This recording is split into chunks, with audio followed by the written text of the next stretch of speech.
Olá pessoal, aqui quem fala é Simone, a sua vendedora de sexy shop favorita e também escritora de contos eróticos, já que agora eu voltei depois de 5 anos sem escrever no Eu Prefiro as Mulheres, que era um blog de contos eróticos, eu voltei a escrever no Bruxabi. Inclusive segue lá no Instagram, Bruxabi, aqui no YouTube, se inscreve no canal e é isso. Então, essa história da vez que me chamavam, que me perguntavam na rua se eu era homem ou mulher. Passei por isso. Mas eu não fa... é uma história difícil, de fato, de contar, de falar sobre o assunto, porque eu tinha apagado essa parte da minha história da minha mente durante muito tempo. Eu não me lembrava que isso tinha acontecido. Mas na época que eu tinha meus 14, 15, 16 anos, mais precisamente durante essa fase, foi a fase onde eu me vestia de homem realmente. Eu me lembro de uma bermuda preta e laranja. Era uma bermuda bem folgada. Eu andava de skate na época. Então eu usava umas roupas folgadas, umas bermudas folgadas, umas calças cheias de bolso, uns sapatos de homem. Era uma confusão na minha cabeça. Eu simplesmente via as roupas de homens e eu gostava mais das de homem do que das de mulher. Eu fui uma criança que soltei pipa, que joguei gude, que joguei bola. Então, me chamavam de moleque macho. Eu chegava em casa e falava, mãe, me chamavam de moleque macho. Eu não entendia o que era aquilo. Doía, mas eu não entendia o que era aquilo. Por que estavam me chamando de moleque macho? Aos 12, 13 anos, eu ainda não sabia o que era mulher gostar de mulher, não tinha noção sobre essa questão da sexualidade. Eu beijava os meninos e era isso, não tinha essa coisa de já achar que eu era sapatão. E o conflito realmente era saber se eu era menina ou se eu era menino, porque eu gostava de tudo que os meninos faziam. Eu não fazia xixi em pé, né? Tinha que ir pra casa pra fazer xixi, não podia fazer na rua, no poste, nos cantos. Mas eu jogava bola descalça, eu jogava gude, empinava pipa. Eu gostava de boneca só pra botar as Barbies pra namorar. Eu não pegava as Barbies pra poder brincar de casinha, de botar roupinha, de botar maquiagem, de botar roupa de praia, de fingir que é a mãe. Não, não fazia isso. As Barbies só serviam pra fazer elas namorarem. Essa parte talvez já dava indícios de que era homossexual. Mas eu acho que esse tipo de coisa, enfim, não era tão relevante. A parte mais relevante era a questão do conflito de saber se eu era menino ou se eu era menino. Na adolescência, com 15 anos, foi quando eu me interessei pela primeira menina, pela primeira garota. Com 14, na verdade. Nosso primeiro beijo foi com 14. Nossa primeira vez aos 15. E, e ainda ali tinha um conflito, cara. Eu era menino ou era menina. E na rua me perguntavam. Não me perguntavam. Era mais uma forma de deboche. Alguém passava e perguntava, falava, é homem ou mulher? Só tinha eu, vestida de homem. E... Mas eu ouvi muito durante a minha adolescência que eu não precisava me vestir de homem para ser homossexual, que as duas coisas se manifestaram mais ou menos na mesma época, né? Eu fiquei com mulher com uns 14 anos, com 14, 15, com 16 eu assumi para minha família, foi um problema e tudo mais.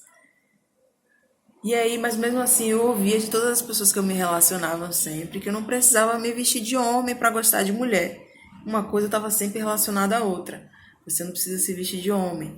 E aí eu era um homem que estava tentando se vestir de mulher. Não era mais uma mulher que estava tentando se vestir de homem. Era um homem que estava aprendendo a ser uma mulher. Tipo a pele que habito, só que sem a cirurgia. Agora você vai ter que ser uma mulher.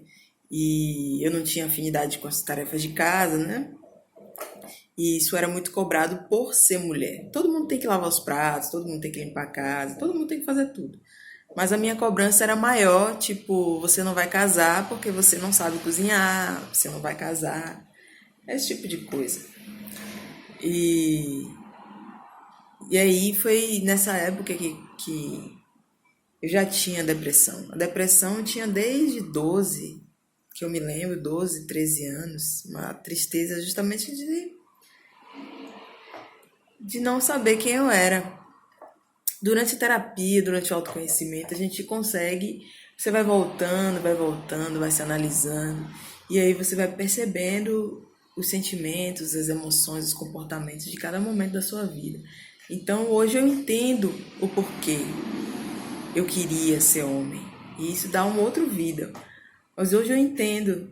E hoje eu não me importa mais, assim, sempre qual é a roupa que eu tô vestida. Se eu quiser botar uma bermuda, boto uma bermuda. Se eu quiser vestir cueca, eu visto cueca. Se eu quiser colocar um decote, eu coloco um decote. Se eu quiser sair sem sutiã, eu tô aprendendo a sair sem sutiã. Vou fazer o raio do sutiã. Eu fui na casa de um amigo aqui, perto de casa. Na sexta-feira, quando eu gravei o vídeo, eu fui lá levar uma coisa que ele me pediu e eu fui sem sutiã. E foi diferente. Foi diferente. E eu já entendo que era a rejeição ao meu corpo de mulher, às minhas partes de mulher. Eu não gostava dos meus seios, eu queria tirar meus seios. Eu sentia que eu tinha alguma coisa dentro das pernas, sabe? Como se não fosse uma vagina, como se tivesse um pênis virtual ali dentro. E é muito desafiador falar sobre isso, tocar no assunto, voltar. Mas eu compreendo que nesse exato momento existem pessoas que estão passando por isso agora, sem saber quem são, com um nível de rejeição ao próprio corpo que eu tinha. Porque não era só a questão sobre ser homem ou ser mulher, era também a questão sobre a rejeição do meu corpo, né? Nesse caso hoje é a rejeição ao corpo de mulher. Mas era rejeição ao corpo, rejeição aos meus lábios, rejeição ao meu rosto, rejeição aos meus olhos, rejeição aos meus seios, a minha perna, a minha barriga, rejeição ao meu corpo inteiro, ao meu cabelo. E toda essa rejeição fazia com que eu quisesse ser outra pessoa. Eu quisesse ser o homem. Queria não ter que passar pelas coisas que mulheres passam, pela TPM, pela menstruação, pelas cantadas, pelo domínio masculino quando eu tento ficar com homem. Eu já fiz várias tentativas, eu continuo tentando. Pela dominância masculina, que eu não consigo me adaptar. E, como eu disse, isso dá um outro vídeo. Mas é importante de falar que eu não me amava. Eu achava que eu não merecia ter nascido. Essa foi uma das melhores descobertas dos últimos 2 anos. Foi entender que eu achava que eu não merecia ter nascido. Inconscientemente isso estava lá na minha mente. E aceitar e me amar, como é que eu podia me amar se eu achava que eu não merecia ter nascido? Como é que eu poderia amar qualquer parte de mim? E hoje eu amo cada vez mais, cada parte de mim. Os meus olhos, as minhas olheiras que estão mais uma vez escondidas, meus lábios grandes, que são enormes, e que estão mais uma vez escondidos embaixo do batom. Os meus seios, que são enormes e que não possuem formato comercial, não são redondos, como a maioria das propagandas mostram os seios. E é isso. Perguntavam se eu era homem ou se eu era mulher. Eu tinha essa dúvida se eu era homem ou se eu era mulher. Eu me sentia um homem tentando ser mulher. E hoje eu compreendo que eu sou uma mulher. É que tá tudo bem me amar, tá tudo bem ser bonita. Eu achava até que eu não poderia ser bonita, que era uma coisa ruim ser bonita. Você não pode ser bonita, mulher bonita, inteligente. Então eu era burra. Se eu era bonita, eu era burra. Foram tantas descobertas. Mas hoje isso não dói mais. Dói um pouco, ainda é difícil, ainda tá sendo curada essa parte. É um processo de cura, de superação. Mas dói tão pouco, dói menos ao ponto de eu conseguir falar e dizer: tá tudo bem, eu perdoo essas pessoas.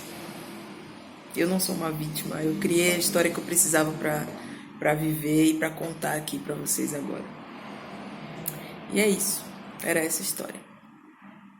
Eu vou me despedindo e falando sobre o conto, segue lá no Instagram, Bruxabi, deixa seu comentário lá e deixa seu comentário aqui. O que você quiser saber sobre o fato de que eu quase fiz essa transição, né, de mulher para homem, de mudar a minha aparência física para o sexo masculino, tomar testosterona e tirar os seios. E é isso. A gente se vê no próximo vídeo.